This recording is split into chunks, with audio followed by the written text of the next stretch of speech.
हर हर महादेव, श्री शिवाय नमस्तुभ्यम। दोस्तों, आप सभी को मकर संक्रांति की हार्दिक शुभकामनाएं। दोस्तों, आप सभी के मन में यही सवाल अवश्य उठता होगा कि आखिर मकर संक्रांति का पावन पर्व किस लिए मनाया जाता है, इसके पीछे क्या रहस्य छिपा हुआ है। तो चलिए दोस्तों, आज हम आपके इस प्रश्न का उत्तर एक अत्यंत ही सुंदर कथा के माध्यम से देने जा रहे हैं। दोस्तों, शुभ प्रभात का वह पावन क्षण था जब समुद्र की लहरों से सजी दिव्य नगरी द्वारिका अपने अलौकिक सौंदर्य से दमक रही थी। आकाश में देवगण पुष्प वर्षा कर रहे थे, शंख और मृदंग की मधुर ध्वनि दिशाओं को पवित्र कर रही थी, और कमल नयन भगवान श्री कृष्ण अपने राज सिंहासन पर विराजमान थे। उसी समय वीणा की मधुर एक झनकार के साथ त्रिलोक में विचरण करने वाले देवर्षि नारद जी द्वारिका में पधारे।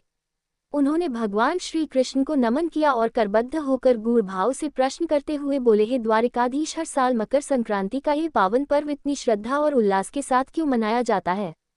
इस शुभ दिन सूर्यदेव की आराधना का क्या दिव्य और गूढ़ रहस्य है? दोस्तों, नारद जी का ये प्रश्न केवल एक पर्व तक सीमित नहीं था। ये समय, कर्म और जीवन के सत्य को जानने की जिज्ञासा थी। नारद जी के इस प्रश्न को सुनकर भगवान श्री कृष्ण मंद मुस्कान के साथ बोले, ही देवर्षि, जिस प्रकार अन्य पर्व को मनाने के पीछे उनका एक रहस्य होता है, उसी प्रकार मकर संक्रांति पर्व के पीछे भी एक रहस्य छुपा हुआ है। मैं आपके इस प्रश्न का उत्तर एक अत्यंत ही सुंदर कथा के माध्यम से देने जा रहा हूँ, जिसे सुनने के बाद आपको आपके प्रश्न का उत्तर मिल जाएगा। दोस्तों, कथा प्रारंभ करते हुए भगवान श्री कृष्ण कहते हैं, हे ब्रह्मानंदन, आर्यावर्त की पावन धरती पर गंडक नदी के किनारे आनंदपुर नाम का एक सुंदर सा गांव था। उसी गांव के एक साधारण से घर में धनी राम और उनका पुत्र यशोवर्धन रहते थे। प्रभात के समय जब सूर्य की कोमल किरणें खेतों पर उतरती तो लहलहाती फसलें पवन के संग झूम उठती, मानो धरती स्वयं ईश्वर के चरणों में कृतज्ञता का गीत अर्पित कर रही हो। पर धनीधर के आंगन में वह मंगल गीत वर्षों से सुनाई नहीं दिया था। धनीराम 60 वर्ष के अनुभवी किसान थे, एक ऐसे किसान जिनका जीवन धरती और कर्म से अभिन्न था। उनकी देह पर धूप, वर्षा और परिश्रम के चिन्ह थे, मानो तपस्या ने स्वयं उन्हें आकार दिया हो। वर्षों तक हल थामने से उनके हाथ खुरदरे हो चुके थे, पर उन्हीं हाथों में धरती की हर धड़कन का ज्ञान समाया था। उनकी आंखें गहरी थीं, उनमें धैर्य भी था, करुणा भी, और भीतर कहीं एक मौन पीड़ा जो शब्दों में कभी व्यक्त ना हो सकी। कभी यशोवर्धन उन्हीं आंखों की सबसे बड़ी आशा था, वही पुत्र उनके जीवन का पुण्य फल प्रतीत होता था। पर कालचक्र के साथ वही यशोवर्धन अपने विचारों और अहंकार के पथ पर इतना आगे बढ़ गया कि पिता की साधना सी मौन उपस्थिति उससे दूर होती चली गई। यशोवर्धन भी किसान था, 30 वर्ष का बलशाली और कर्मठ युवक, जिसकी भुजाओं में श्रम की शक्ति थी और मन में नवीन मार्गों की आकांक्षा। वह परिवर्तन चाहता था, अपनी आंखों से जीवन को देखना चाहता था, पर उसी आकांक्षा ने उसके भीतर एक कठोरता को जन्म दे दिया, जिसने धीरे धीरे उसके हृदय को पिता की करुणा से दूर कर दिया था। दोनों एक ही छत के नीचे रहते थे, पर उनके बीच कोई भी बातचीत नहीं होती थी, केवल मौन रह गया था। स्मृतियां थी पर साम्य नहीं रहा था, प्रेम था पर वह हम और चुप्पी की परतों में दब चुका था। और एक दिन उनके जीवन में ऐसा आया कि उस वर्ष मानसून कुछ रूठा रूठा सा था और फसलें सूखने लगी थी। यशोवर्धन स्वभाव से ही नवीन मार्ग खोजने वाला था। वह मानता था कि समय के साथ कर्म के साधन भी बदलने चाहिए। उसी भाव से वह खेती में एक नई सिंचाई पद्धति अपनाना चाहता था, पर धनीधर प्राचीन परंपरा में पले बड़े थे। उनके लिए वही मार्ग श्रेष्ठ था, जिस पर उनके पुरखों ने जीवन भर चलकर धरती को सींचा था। एक दिन उन्होंने पुत्र से सहज किंतु दृढ़ स्वर में कहा, बेटा, ये सब नए प्रयोग नगरों के आडंबर हैं। हमारी भूमि पर वही विधि फल देती है जो हमें हमारे पूर्वजों ने सिखाई है। धनीराम के लिए ये केवल अनुभव की वाणी थी, पर यशोवर्धन के लिए वे शब्द हृदय में उतरते हुए जहर के समान था। उसे लगा कि उसके पिता उसकी बुद्धि पर विश्वास नहीं करते, उसकी सोच को महत्व नहीं देते। अपने पिता की यह बात सुनकर यशोवर्धन ने वेदना और क्रोध से भरे स्वर में कहा, पिताजी, आपकी सोच ही पुरानी हो चुकी है, इसी कारण हम कभी आगे नहीं बढ़ पाते। उस क्षण शब्दों की मर्यादा टूट गई और उसी के साथ रिश्तों की कोमल डोर भी चटक गई। धनीराम के हृदय को पुत्र की कठोर वाणी ने घायल कर दिया और उन्होंने क्रोधित होकर कहा, यदि मेरी सोच से तुम्हें इतनी ही पीड़ा है तो अपनी ही सोच के सहारे जीवन जियो। आज से मेरे द्वार तुम्हारे लिए बंद हैं। ये कहते समय धनीराम का स्वर कठोर था, पर भीतर उनका हृदय करुणा से रो रहा था। पिता की इस बात को सुनकर यशोवर्धन ने कोई उत्तर नहीं दिया। मौन में ही उसने अपना थोड़ा सा सामान समेटा और गांव के दूसरे छोर पर स्थित अपनी छोटी सी भूमि पर एक अलग घर बना लिया और इस प्रकार पिता पुत्र के बीच वह दूर स्थायी हो गई। वे दोनों उसी गांव में रहते थे, एक ही बाजार में आते जाते थे, पर उनकी आंखें एक दूसरे से कभी नहीं मिलती थी। जब भी वे एक दूसरे के समीप से गुजरते तो उनके बीच एक असहज मौन खड़ा हो जाता, मानो अदृश्य दीवार बनकर उनके हृदयों को अलग अलग कर देता हो। धनीराम का हृदय हर पल अपने पुत्र यशोवर्धन के लिए धड़कता रहता था, पर उस दिन की कटु वाणी और अपने ही अहंकार की जकड़ उन्हें उसके समीप जाने नहीं देती थी। पिता का स्नेह भीतर ही भीतर व्याकुल होता, किंतु स्वाभिमान की कठोरता उनके चरणों को अलरोक लेती।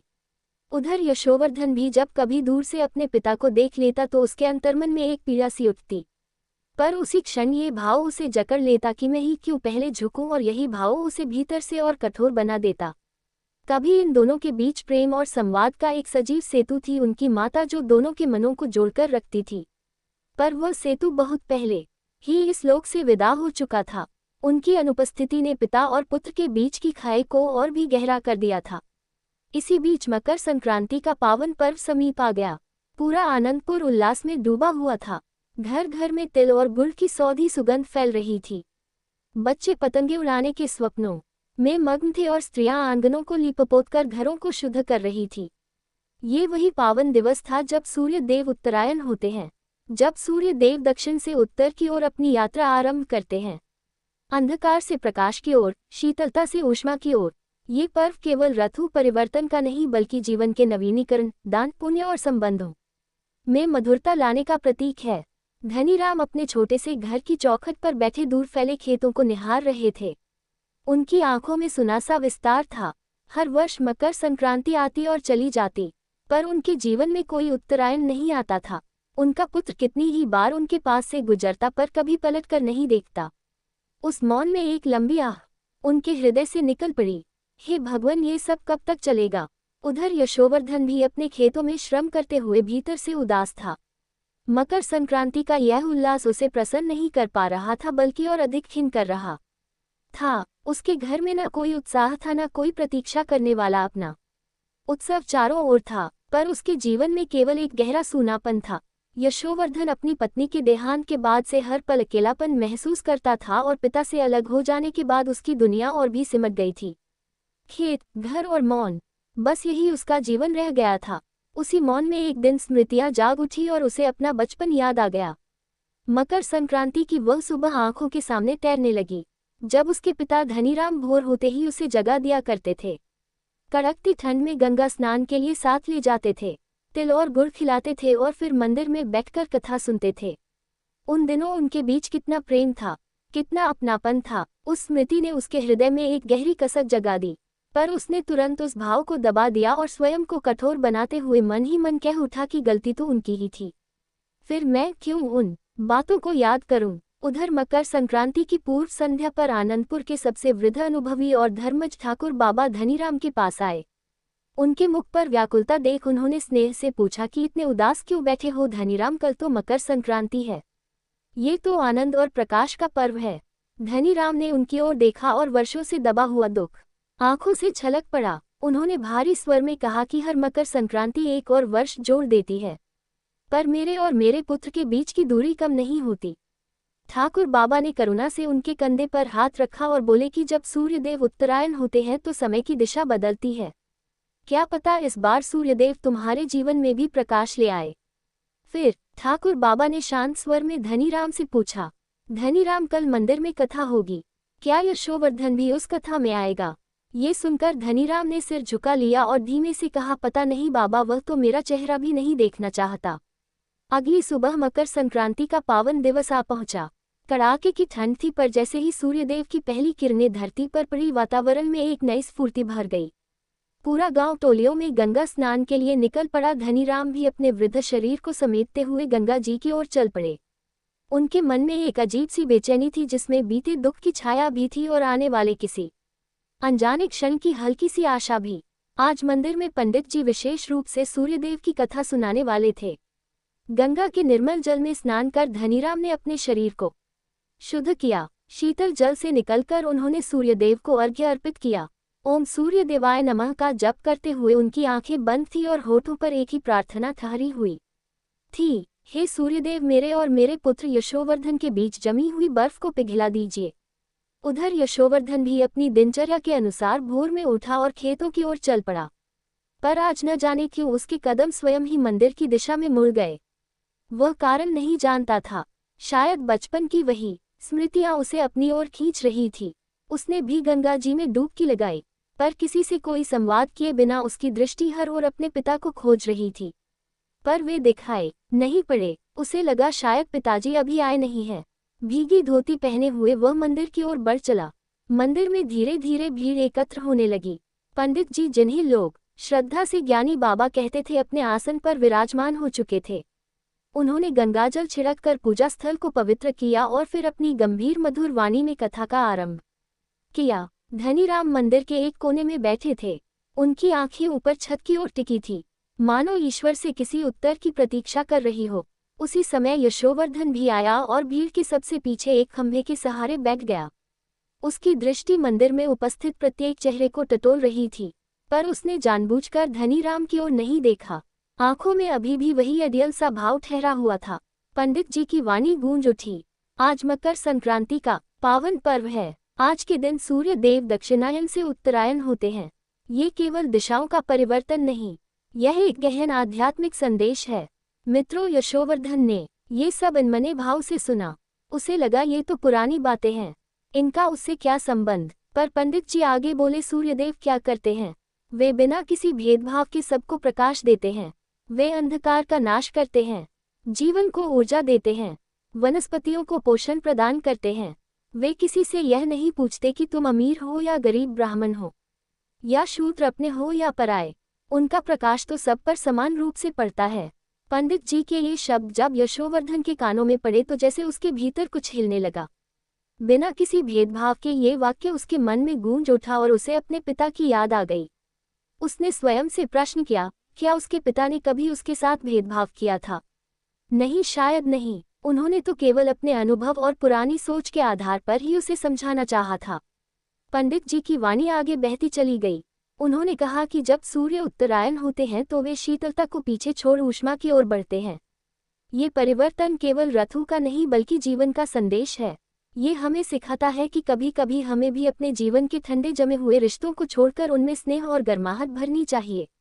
हमें अपने मन की उस दक्षिणायन सोच को त्यागना चाहिए जहां हम केवल अपने सुख और अपने अहंकार को देखते हैं, और उत्तरायण होना चाहिए जहां हम दूसरों की पीड़ा, दूसरों की भावनाओं और उनके प्रेम को भी समझ सकें। पंडित जी के स्वर में गहरी करुणा और सत्य का बल था। मंदिर के एक कोने में बैठे धरणीधर की आंखों से आंसू छलक आए। वे मन ही मन प्रार्थना करने लगे, हे प्रभु, क्या मेरा पुत्र भी यह सब सुन रहा होगा? क्या उसके हृदय तक ये बात पहुंच रही होगी? उधर यशोवर्धन के भीतर एक अजीब सी बेचैनी उठने लगी। पंडित जी के शब्द अब उसे तीर की तरह चुभने लगे थे। उसकी स्मृतियों का द्वार खुल गया। उसे बचपन याद आ गया जब पिता उसे अपने कंधों पर बैठाकर पूरे गांव में घुमाया करते थे। एक बार जब वह गंभीर रूप से बीमार पड़ा था तब धनीराम ने कई रातें जागकर उसकी सेवा की थी। उन दिनों न कोई भेदभाव था, न कोई अहंकार, केवल निस्वार्थ प्रेम था। पंडित जी ने कथा को आगे बढ़ाते हुए कहा कि उत्तरायण हमें त्याग का मार्ग दिखाता है। सूर्यदेव बिना किसी अपेक्षा के अपना सर्वस्व लुटाते हैं। उसी प्रकार रिश्तों में भी हमें त्याग को अपनाना चाहिए, क्योंकि अहंकार, क्रोध और ईर्ष्या ये सब हमारे मन के अंधकार हैं। जैसे सूर्य अपने प्रकाश से अंधकार को मिटा देते हैं, वैसे ही हमें भी अपने भीतर की अहंकार रूपी रात्रि को त्याग कर क्षमा और करुणा के सूर्योदय की ओर बढ़ना चाहिए। अहंकार, ये शब्द यशोवर्धन के मन में बार बार गूंजने लगा। क्या यही सत्य नहीं था? क्या उसी का अहंकार उसे अपने पिता के पास जाने से रोक नहीं रहा था? उसने हमेशा यही सोचा था कि वह क्यों झुके। गलती तो पिता की थी, पर अब पहली बार उसने स्वयं से पूछा, क्या गलती केवल उनकी ही थी? क्या उसका क्रोध, उसका कठोर उत्तर, उसकी जिद भी एक भूल नहीं थी? क्या उसने अपने पिता के जीवन भर के त्याग को केवल एक क्षण के आवेश में भुला नहीं दिया था? ये सब सोचकर यशोवर्धन की आंखों में अचानक से आंसू झलक पड़े। उसे स्मरण हो आया कि माता के देहांत के बाद जब वह भीतर से पूरी तरह टूट चुका था, तब उसके पिता ही थे जिन्होंने उसे संभाला था, उसे समझाया था कि जीवन चाहे जितना कठिन क्यों ना हो, आगे बढ़ना ही धर्म है। वे तब भी उसके पिता थे, उसके मार्गदर्शक थे, उसके गुरु थे। पंडित जी की वाणी फिर गूंजी, मकर संक्रांति पर तिल गुड़ का दान क्यों किया जाता है? क्योंकि तिल में तेल होता है जो प्रेम का प्रतीक है, और गुड़ में मिठास होती है जो सौहार्द का संकेत है। हमें अपने रिश्तों में प्रेम और मिठास भरनी चाहिए, कड़वाहट को त्याग देना चाहिए। जैसे सूर्यदेव बिना किसी भेदभाव के सबको समान रूप से प्रकाश देता है, वैसे ही रिश्तों में भी बिना शर्त प्रेम बांटना चाहिए। अब यशोवर्धन के आंसू रुक नहीं रहे थे, उसका हृदय भर आया था। वह रोना चाहता था, पर स्वयं को संभालते हुए उसने अनुभव किया कि उसने कितना अनमोल समय व्यर्थ कर दिया, कितनी खुशियां केवल अपने अहंकार के कारण खो दी। उसके पिता जो इस बुढ़ापे में उसके सहारे का अधिकारी थे, आज वह अकेलापन में जी रहे थे। धनीराम की झुकी हुई कमर, बालों में उतरती चांदी, चेहरे पर उभरी गहरी झुर्रियां, ये सब उसने कब ठीक से देखा था? वह तो वर्षों से अपनी आंखों पर अहंकार की पट्टी बांधे रहा था। नहीं, अब और नहीं। उसके भीतर एक दृढ़ निश्चय जाग उठा। उसकी सांसें तेज हो गई। उसे अब अपने पिता को देखना था, उनसे नजर मिलानी थी। उसने भीड़ में दृष्टि दौड़ाई और तभी उसकी आंखें अपने पिता धनीराम पर ठहर गई, जो कथा सुनते सुनते अपने आंचल से आंसू पोंछ रहे थे। उनके चेहरे पर वही पुरानी पीड़ा झलक रही थी, वही मौन वेदना। वे अत्यंत कमजोर प्रतीत हो रहे थे। यशोवर्धन का हृदय चित्कार कर उठा, मैंने ये क्या कर दिया? मैंने अपने पिता को कितना गहरा दुख दिया। मित्रों, इसी के साथ पंडित जी ने कथा का समापन किया। दोस्तों, हमें भी सूर्यदेव के उत्तरायण होने के इस पावन अवसर पर अपने मन का उत्तरायण करना चाहिए। अपने अंदर भरे अहंकार को त्यागो, क्षमा करो और क्षमा मांगो। टूटे हुए रिश्तों को फिर से जोड़ो, क्योंकि सच्ची मकर संक्रांति तभी है जब हमारे हृदय में भी प्रेम का सूर्योदय हो। कथा समाप्त होते ही मंदिर में हल्की सी हलचल हुई। लोग अपने अपने घरों की ओर बढ़ने लगे, पर यशोवर्धन वहीं बैठा रहा। उसके आंसू थम नहीं रहे थे, उसका शरीर कांप रहा था। कोई अदृश्य शक्ति उसे अपने पिता की ओर खींच रही थी। उधर धनीराम धीरे धीरे उठे, पीठ झुकी हुई थी, कदम लड़खड़ा रहे थे। जैसे ही वे मुड़े, उनकी दृष्टि यशोवर्धन पर ठहर गई। एक क्षण के लिए उनकी आंखें मिली। धनीराम के आंखों में सदियों की इंतजार था, और उसी प्रतीक्षा के बीच अब एक हल्की सी आशा की चमक भी उभर आई थी। वे कुछ कह न सके, बस देखते रहे। यशोवर्धन ने एक लंबी सांस ली, अपने आंसुओं को पोंछा और अपने स्थान से उठ खड़ा हुआ। उसके भीतर वर्षों से जमी अहंकार की बर्फ अब पिघल चुकी थी, ठीक वैसे ही जैसे सूर्य की किरणों के स्पर्श से हिमगल जाता है। उसकी आंखें लाल थीं, पर उनमें अब कोई कड़वाहट नहीं थी, केवल पश्चाताप और प्रेम बचा था। वह धीरे धीरे अपने पिता धनीराम की ओर बढ़ा। उसके कदम भारी थे, पर उसका हृदय हर क्षण हल्का होता जा रहा था। मंदिर में अभी भी कुछ लोग उपस्थित थे। उन्होंने देखा कि यशोवर्धन अपने पिता की ओर बढ़ रहा है। गांव के कुछ बुजुर्गों की आंखें भर आई। वे जानते थे कि इन पिता पुत्र के बीच वर्षों से कैसी पीड़ा पल रही थी। जैसे ही यशोवर्धन अपने पिता धनीराम के पास पहुंचा, उसने बिना कुछ सोचे समझे, बिना एक भी शब्द बोले, उनके चरणों में गिरकर प्रणाम किया। पिताजी, बस यही एक शब्द उसके होठों से निकला और वह उनके पैरों से लिपटकर फूट फूट कर रो पड़ा। उसके आंसुओं ने धनीराम के वृद्ध खुरदरे चरणों को भिगो दिया। धनीराम चौंक उठे। उन्होंने कभी स्वप्न में भी नहीं सोचा था कि यह क्षण आएगा। उनके हाथ कांपने लगे। उन्होंने यशोवर्धन को उठाने का प्रयास किया, पर वह उठा नहीं। वह बस रोता रहा। मुझे क्षमा कर दीजिए पिताजी, वह सिसकते हुए बोला। मैंने बहुत बड़ी भूल की। मेरा अहंकार मेरी आंखों पर पट्टी बांधे रहा। आप तो सदा सूर्यदेव की तरह मुझे प्रकाश देते रहे और मैं अज्ञानी बना रहा। अब धनीराम की आंखों से भी अश्रुधारा बह चली। उन्होंने यशोवर्धन को कसकर अपनी बाहों में भर लिया और अपने सीने से लगाए रोते रहे। वर्षों का दर्द, वर्षों की पीड़ा और वर्षों की प्रतीक्षा, सब कुछ उन आंसुओं में धुल गया। अरे बेटा, मेरे यशोवर्धन, मेरे लाल, उठो, वे करुण स्वर में बोले। बेटा, कोई भी पिता अपने बेटे से सदा नाराज नहीं रह सकता। मैं तो कब से इसी पल की प्रतीक्षा कर रहा था। उन दोनों के मिलन को देखकर मंदिर में उपस्थित हर आंख नम हो गई। कुछ स्त्रियां अपनी साड़ियों के पल्लू से आंसू पोंछने लगी। ज्ञानी बाबा ने गहरी सांस ली और हाथ जोड़कर कहा, आज सही अर्थों में मकर संक्रांति हुई है। आज दो हृदयों का उत्तरायण हुआ है। धनीराम ने यशोवर्धन का चेहरा अपने दोनों हाथों में लिया और स्नेह से कहा, चल बेटा, घर चलें। आज मेरे घर में फिर से तिलगुड़ बनेगा। आज मकर संक्रांति का असली उत्सव है। पिता पुत्र कंधे से कंधा मिलाकर मंदिर से बाहर निकले। सूर्यदेव की स्वर्णिम किरणें उनके चेहरों पर पड़ रही थी, मानो उन्हें आशीर्वाद दे रही हो। गांव वाले उन्हें देखते रहे। अब उनकी आंखों में उदासी नहीं बल्कि गहरी प्रसन्नता थी। उस दिन आनंदपुर में एक नई रौनक उतर आई। धनीराम के घर में बरसों बाद चूल्हा जला और तिलगुड़ की सौंधी सुगंध ने फिर से पूरे वातावरण को महका दिया। यशोवर्धन अपने पिता के पास बैठकर तिलगुड़ खा रहा था और उस मिठास में उसे अपने बचपन की सारी मधुर स्मृतियां एक बार फिर मिल गई। धनीराम ने अपने पुत्र यशोवर्धन के सिर पर स्नेह से हाथ फेरा। उनकी आंखों में अब कोई पीड़ा शेष नहीं थी, वहां केवल प्रेम, तृप्ति और कृतज्ञता का उजास था। उस दिन के बाद पिता और पुत्र फिर कभी अलग नहीं हुए। वर्षों की दूरी क्षणों में विलीन हो गई, जैसे अंधकार सूर्य के उदय के साथ स्वयं मिट जाता है। यशोवर्धन ने अपने पिता के अनुभव और अपने नवीन विचारों को एक सूत्र में बांध दिया। उसने जाना कि नया समाचार तभी फलता है जब वह अनुभव की जड़ों से जुड़ा हो, और धनीराम ने अपने पुत्र से यह सीखा कि परिवर्तन को स्वीकारना भी जीवन की एक आवश्यक साधना है। इस प्रकार खेतों में केवल फसलें ही नहीं लहलहाई, बल्कि परंपरा और परिवर्तन का सुंदर संगम भी आकार लेने लगा। आनंदपुर के लोग आज भी कहते हैं कि उस मकर संक्रांति पर केवल सूर्यदेव ही उत्तरायण नहीं हुए थे, बल्कि धनीराम और यशोवर्धन के हृदयों में भी प्रेम और क्षमा का सूर्योदय हुआ था। वही दिन था जब अहंकार की रात्रि समाप्त हुई और संबंधों के आकाश में स्नेह का प्रकाश फैल गया। मित्रों, ये कथा आज भी आनंदपुर में श्रद्धा से सुनाई जाती है। ये कथा हमें सिखाती है कि जीवन का सच्चा प्रकाश अपने अंदर भरे अहंकार को त्यागने में है, रिश्तों में झुकने में है और क्षमा को अपनाने में है, क्योंकि रिश्तों की गर्माहट ही हमें हर शीतलता से बचाती है, और क्षमा की शक्ति से बड़ा इस संसार में कोई दान नहीं होता। यही है मकर संक्रांति का सच्चा अर्थ, जहां सूर्य के साथ साथ मानव हृदय भी उत्तरायण होता है। तो मेरे प्यारे दोस्तों, आज कथा यही समाप्त हुई। अगर सभी को हमारी कथा से कुछ सीख मिली हो तो हमारे कमेंट बॉक्स में कमेंट करके जरूर बताएं, और आप सभी को हमारी ओर से आपको और आपके पूरे परिवार मकर संक्रांति की हार्दिक शुभकामनाएं एवं बधाइयां।